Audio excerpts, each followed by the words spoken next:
হযরত আবু বকর সিদ্দিক রাদিয়াল্লাহু তাআলা আনহু মেরাজ থেকে হুজুর ফিরে এসেছেন। সকাল বেলায় ফজরের নামাজ পড়ে বসেছেন, কাবা শরীফে তিনি বসে আছেন। তো তখন আবু জাহেল এসে বলছে, মুহাম্মদ সাল্লাল্লাহু আলাইহি ওয়াসাল্লাম, প্রত্যেক দিনই তো নতুন নতুন কথা কও, আজকে কোনো নতুন কথা আছে? হুজুর বললেন, হ্যাঁ নতুন কথা আছে। কি?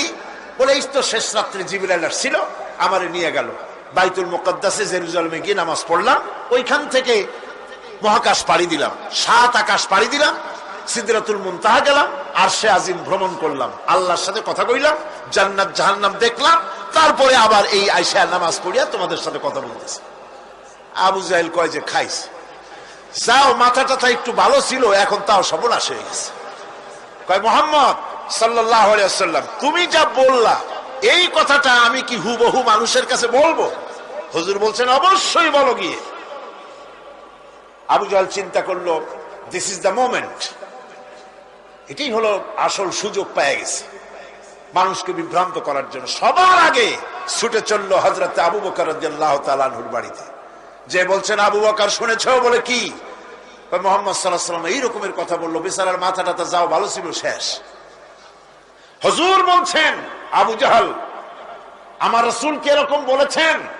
আবু জাহেল বলছে, আমার নিজ কানে শুনে আসলাম, এখনো তিনি সেখানে বসা। হযরত আবু বকর বলেন, আবু জাহেল, আমার আল্লাহর নবী তিনি যদি এরকম কথা বলে থাকেন, তাহলে আমি কোন সন্দেহ পোষণ করি না, অবশ্যই আল্লাহ রাব্বুল আলামিনের হাবিব যা বলেছেন তা সত্য। হযরত আবু বকর রাদিয়াল্লাহু তাআলা আনহু মসজিদে হারামে আসলেন, হুজুরকে জিজ্ঞেস করলেন, হুজুর, আবু জাহেল আমাকে এই সব কথা বললো, এগুলি কি ঠিক?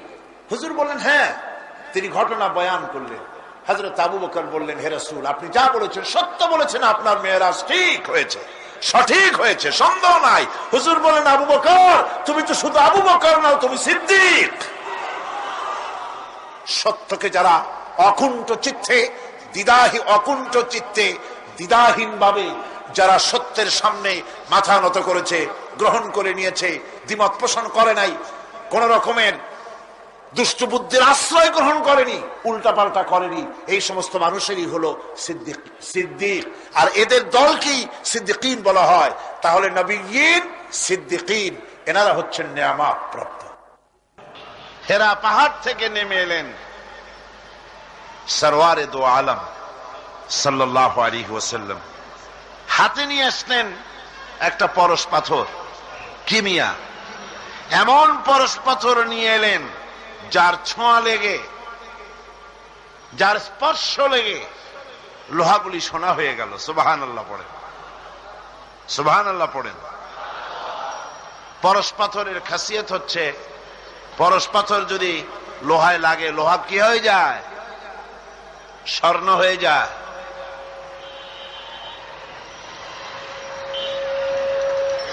কত বড় জাহিল হলে পরে আল্লাহ নবী হত্যা করতে আসতে পারে? হযরত ওমর এলেন নবীকে হত্যা করার জন্য। সেই হযরতে ওমর এই ওহীর জ্ঞানের সংস্পর্শে আসার সাথে সাথে আল্লাহ পাক তার মর্যাদা এত বাড়ালেন, নবীজি বললেন, আমার পরে তো কেউ নবী হবে না, যদি কেউ হতো অবশ্যই ওমর নবী হয়ে যেতেন। সুবহানাল্লাহ বিহামদিহি। হযরত ওমরকে অধপতনের অতল তলদেশ থেকে মানবতার শীর্ষে, চরিত্রের শীর্ষে কে পৌঁছে দিল? এই ওহীর জ্ঞান এর পেছনে কাজ করেছিল, এ কোরআন কাজ করেছিল। বন্ধুগণ, আজ পৃথিবীর মানুষেরা কলেজে, বিশ্ববিদ্যালয়ে, মাদ্রাসায় সিলেবাসের অনেক বই পড়ে। সিলেবাসের এত বই পড়ার পর চরিত্র কি হল? মানুষকে কি দিতে পারলো?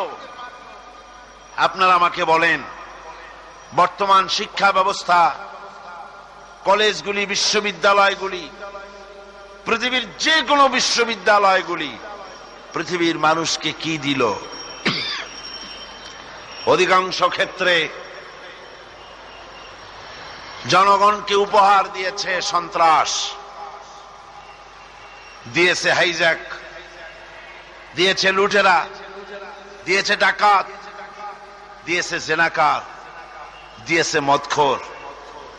সব যে তাই হয়েছে তা নয়, কিন্তু বেশিরভাগ ক্ষেত্রে শিক্ষাঙ্গন থেকে এগুলি উৎপাদন হচ্ছে। আর সাহাবায়ে কেরাম রিদওয়ানুল্লাহ তাআলা আলাইহিম আজমাইন, তাদের সিলেবাসে মাত্র কিতাব ছিল 2 খানা। তাদের সিলেবাসে কিতাব ছিল কয়খান? মাত্র 2 খানা কিতাব। এই 2 খানা কিতাবের সিলেবাসের 2 খানা কিতাব দিয়ে বিশ্বের শ্রেষ্ঠ মানুষে তারা পরিণত হয়েছিলেন। তার একখানা ছিল কিতাবুল্লাহ, আল্লাহর কোরআন, আর একখানা ছিল কি? হাদিস, রাসূলের সুন্নাহ। সিলেবাসের মাত্র 2 খানা কিতাব পড়ার পর এই জাতির চরিত্র কোথা থেকে কোথায় চলে গেল। যারা ছিল চোর ডাকাত, তারা সম্পদের পাহারাদার হলো। যারা ছিল নারীর সতীত্বের জম, তারা নারীর সতীত্বের পাহারাদার হলো। যারা মানুষের রক্ত মাংস নিয়ে খেলা করত, তারা জনগণের রক্ত এবং সম্পদ, ইজ্জতের, নিরাপত্তার মুহাফেজ হয়ে গেল। মুসলিম জাহানের খলিফাতুল মুসলিমিন আমিরুল মুমিনিন হযরত ওমর রাদিয়াল্লাহু তাআলা আনহু, তিনি ঘুরতেছেন গভীর রাত্রে, ঘুরে ঘুরে এক জায়গায় গিয়ে দেখেন মরুভূমির ভিতরে কিছু তাবু, আর একটা তাবুর মধ্য থেকে কান্নার আওয়াজ আসতেছে। তাবুর কাছে চলে গিয়ে উকি মেরে দেখেন সেখানে কতগুলি বাচ্চা কান্দে, আর একটা মেয়ে লোক কি যেন রান্না করতেছে। ভিতরে ঢুকে তিনি বললেন, ও মহিলা, তুমি এত রাত্রে রান্না করে বাচ্চাদেরকে কেন কষ্ট দিতেছ? সকাল সকাল রান্না করে কেন খাওয়া নাই? ছেলেরা কাঁদতেছে। মহিলা বলে, আমাকে তুমি জালিম বলতে পারো না, অবিবেচক বলতে পারো না। তুমি তো জানো না আমাদের অবস্থা কি। আমরা মদিনার মানুষ নই, আমরা মদিনার বাইরের স্টেটের লোক। মদিনার সরকারের কাছ থেকে কিছু সাহায্য নিতে এসেছি, কিন্তু খলিফার কাছে ভিড়ের কারণে যেতে পারি নাই। 3-4 দিন পর্যন্ত এখানে পড়ে আছি, ঘরে খাবার নাই। বাচ্চাগুলি ক্ষুধার যন্ত্রণায় ছটফট করতেছে, কি করব? তাই আমি হাড়ির ভিতরে পাথর দিয়া পানি দিয়া নাড়াচাড়া করতেছি, আর বলতেছি গোশত রান্না হচ্ছে, একটু পরে খাবি। কিন্তু ছেলেদের পেটে এত ক্ষুধা যে ওদের ঘুম আসে না।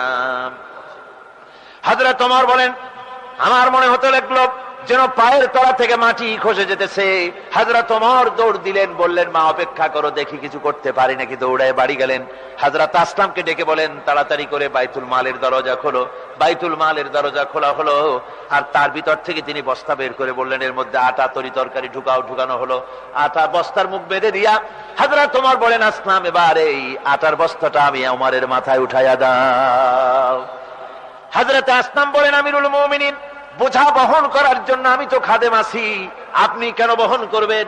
হযরত ওমর বলেন, আসলাম রে, যে দৃশ্য দেখে এসেছি, এই দৃশ্যের কারণে কিয়ামতে আল্লাহ পাক আমাকে আসামি বানাতে পারেন, সুতরাং আমার বোঝা আমার মাথায় উঠাইয়া দাও। আটার বস্তা মাথায় নিয়ে আমিরুল মুমিনিন ছুটতেছেন। হযরত আসলাম বলেন, আমি পিছনে পিছনে দৌড়ালাম, গিয়ে দেখি হযরত ওমর তাঁবুর ভিতরে ঢুকে বস্তার মুখ খুলে আটা তরি তরকারি বের করে বলছেন, মা তাড়াতাড়ি করে রুটি বানাও। হযরত ওমর তরকারি কুটে সাহায্য করলেন, রান্না বান্না হয়ে গেল। এবার তিনি বললেন, মা তুমি খাও, আর বাচ্চাগুলিকে কোলের কাছে এনে হযরত ওমর ওই তরকারি আর রুটি মিশায় মিশায় বাচ্চাদের মুখে খাওয়াই দিতেছেন। হঠাৎ করে ওই মহিলা ওমরের দিকে চোখ পড়েছে, তাকায় দেখেন হযরত ওমরের চোখ থেকে পানি পড়ে দাড়ি ভিজে ভিজে পড়তেছে। মহিলা বলতেছেন, ওগো পথিক, তুমি কে? তোমারে তো চিনি না, কিন্তু আমার মন বলে এই মদিনার রাষ্ট্র সরকার ওমর না হয়ে তোমার মতো মানুষ যদি আমাদের খলিফা হতেন, তাহলে আমাদের ভাগ্য আরো ভালো হয়ে যেত। হযরত ওমর রাদিয়াল্লাহু তাআলা আনহু এই গভীর রাত্রে মহিলার কাছে নিজের পরিচয় দিলেন না, বললেন, মা তুমি ওই খলিফার দরবারে যেও, সেখানে তুমি আমারে দেখতে পাবে, আমি তোমাকে আরো কিছু বেশি দিতে চেষ্টা করব। হযরত ওমর চলে গেলেন। পরের দিন মেয়ে লোক বহু কষ্ট করে খলিফার দরবারে যখন ঢুকেছে,